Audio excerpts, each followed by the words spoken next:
संदेशखाली यौन उत्पीड़न और ईडी की टीम पर हमले का मुख्य आरोपी बताया जा रहा शाहजहां शेख अब तक फरार है।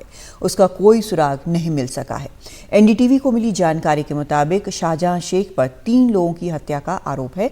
इन मामलों में जो एफआईआर हुई उनमें तो शाहजहां शेख का नाम है, लेकिन जब चार्जशीट फाइल हुई तो उसका नाम गायब हो गया। ऐसे में सवाल उठता है कि आखिर उसे कौन बचा रहा है। इस पर और जानकारी दे रहे हैं हमारे सहयोगी मुकेश सिंह सेंगर।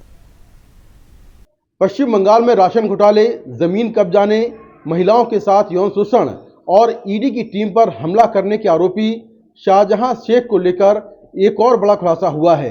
उस पर हत्या के तीन आरोप हैं और जो एफआईआर दर्ज हुई हैं उन एफआईआर में मुख्य आरोपी के तौर पर उसका नाम है, लेकिन पश्चिम बंगाल पुलिस ने उसे अब तक गिरफ्तार नहीं किया है।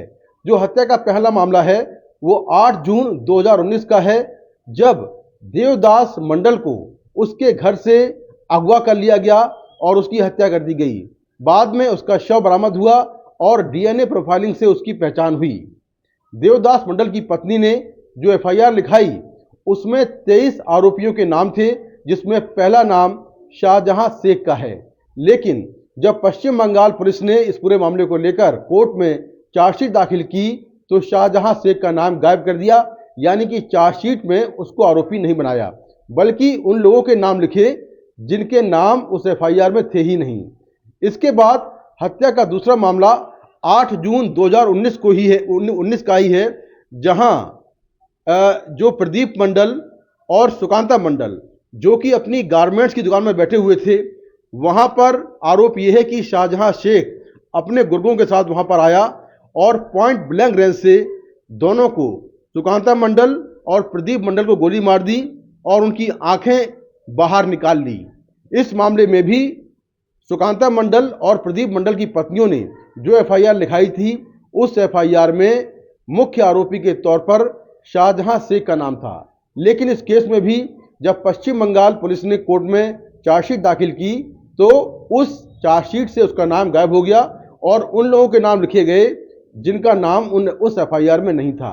इस केस में 5 आरोपी अब तक फरार हैं। इस केस की जो एफआईआर हुई है उस एफआईआर को अगर देखा जाए तो जो शाहजहां शेख है उसका नाम काले पेंट से हटाने की कोशिश की गई है। तो दोनों एफआईआर में उसका नाम है और 3 हत्याओं का उस पर आरोप है, लेकिन जो चार्जशीट दाखिल हुई पश्चिम बंगाल पुलिस की तरफ से उस चार्जशीट में उसका नाम नहीं है। वहीं एक और उस पर मामला है, वो मामला है बिजली विभाग के कर्मचारियों के साथ मारपीट का। इस केस में भी वो आरोपी है और कोर्ट से उसके खिलाफ वारंट निकला हुआ है। इसके बाद भी पश्चिम बंगाल पुलिस ने उसे अब तक गिरफ्तार नहीं किया था। तो सूत्रों के मुताबिक जो ये तीनों लोग मारे गए, जिनमें सुकांता मंडल, प्रदीप मंडल और देवदास मंडल, ये तीनों बीजेपी की कार्यकर्ता थे और 2019 में जब बीजेपी ने लोकसभा का चुनाव जीता तो उस चुनाव के दौरान इन तीनों ने चुनाव प्रचार में बढ़ चढ़कर हिस्सा लिया था। आरोप यह है कि जो शाहजहां शेख है वो टीएमसी का बाहुबली कार्यकर्ता है और अभिषेक बनर्जी का काफी करीबी है। इसीलिए आरोप यह है कि उसने इन तीनों लोगों की हत्या कर दी, क्योंकि ये बीजेपी के कार्यकर्ता थे और इन्होंने चुनाव के दौरान इससे शाहजहां शेख चिढ़ गया था, नाराज हो गया था और उसने इनकी हत्या कर दी। तो इस मामले को लेकर जो तीनों मृतक हैं उनकी पत्नियां कोलकाता हाईकोर्ट गई हैं और उन्होंने मांग की है कि जो ये मामले हैं हत्या के, इसमें सही जांच की जाए और जो शाहजहां शेख है उसके खिलाफ कार्रवाई की जाए। आरोप यह है कि टीएमसी शाहजहां शेख को बचा रही है क्योंकि वो टीएमसी से जुड़ा हुआ है और अभिषेक बनर्जी का काफी क्लोज है। तो अब तीनों जो मृतक की पत्नियां हैं उन्होंने हाईकोर्ट में याचिका डाली है और कहा है कि जो शाहजहां शेख है उसके खिलाफ कार्रवाई की जाए, क्योंकि 3 हत्याओं के उस पर आरोप हैं।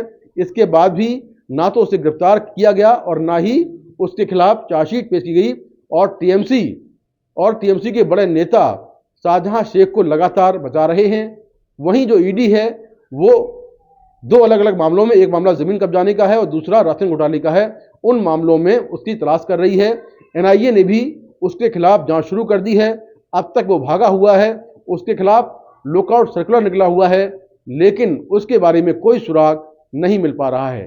तो ये मामले दिखाते हैं कि किस तरह शाहजहां शेख को राजनीतिक संरक्षण प्राप्त था और लगातार इसके चलते वो पश्चिम बंगाल में अपराध कर रहा था, लेकिन वो कानून से बचता रहा था। नई दिल्ली से मुकेश सिंह सेंगर, एनडीटीवी इंडिया।